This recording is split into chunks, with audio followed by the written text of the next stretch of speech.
Assalamu alaikum and welcome to Storytime with Teacher Andrea. As you can see, I'm back from my holiday. I've been home for a week, back with my books, and back here ready and looking forward to reading with you today. So the story I've got is quite fun to read actually because there's lots of rhythm and rhyme, and I think you'll enjoy listening to it as well. It's a story about a frog called Bradley McGogg, the very fine frog.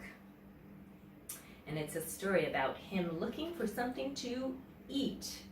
Now, if you know about frogs, you know what they like to catch. So we'll see what he ends up finding. Bradley McGogg, the Very Fine Frog, written by Tim Beiser, illustrated by Rachel Berman. So Rachel Berman did the artwork for this book.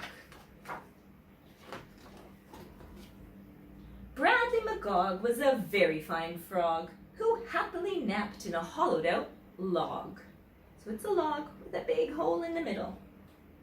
This log in a bog where our frog spent his days was a pad Brad had had since his pollywog phase. "Oh, beautiful bog," croaked McGogg. "What an Eden! You're filled to the gills with good frog things to feed on," said Bradley McGogg on one hot summer day. "I'm needing a feeding. I'm wasting away." So up in his cupboard, Brad grabbed for some luncheon. But what a surprise! He found nothing to munch on. "There's nothing to eat here," exclaimed the poor frog. "What happened to all of the food in my log?" Brad sat on a stump and he pondered and pondered. He strained his frog brain, but his mind kind of wandered. Pretty soon, around noon, Brad had a clear vision. He knew what to do. He had made a decision.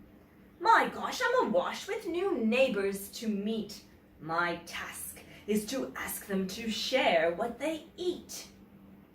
So he's decided to try and meet his neighbors, and maybe they'll help him find something to eat. Hop, hop.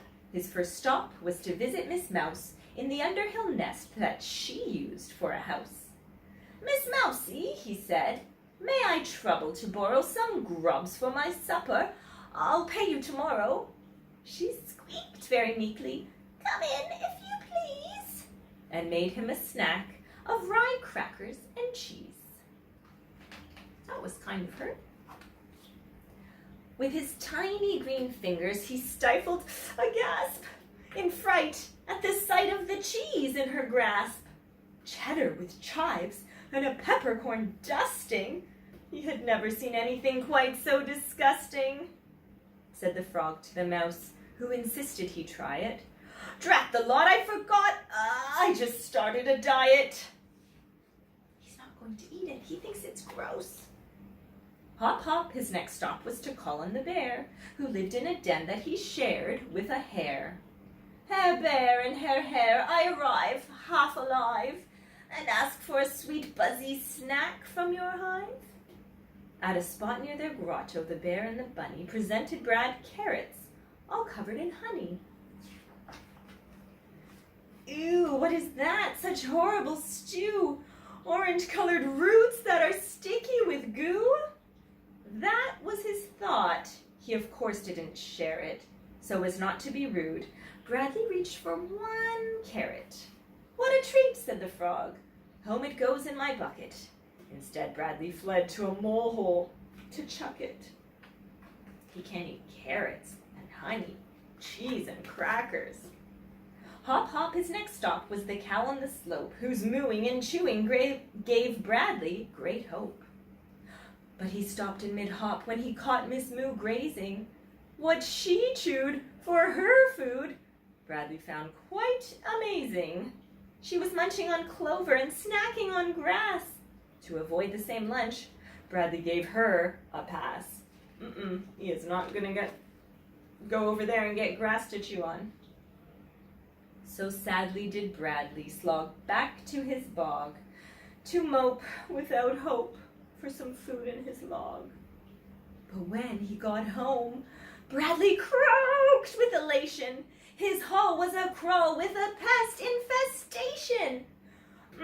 Bugs are tasty. Bugs delicious. Bugs are a bog frog's most favorite dishes. He's so happy that his log is filled with all kinds of bugs to eat. He sat down to dinner and feasted on pails of maggots, mosquitoes, grasshoppers, and snails. He gobbled up stink bugs and sweet buzzy bees, flies, squirmy worms, crunchy roaches, and fleas. Brad said, as he fed on some dragonfly wings, "Holy smokes, other folks eat some pretty strange things."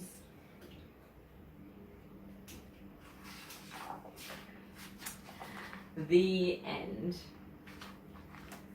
So of course, when we look at what other people eat, we might think it's pretty strange, but they might look at what we eat and think it's pretty strange too. We all have different tastes, and we all find different things delicious, and that's okay. I hope you enjoyed the story today, and I hope you're having a wonderful day, and I look forward to seeing you again here if you join me to hear another story on Storytime with Teacher Andrea. Assalamu alaikum. Bye.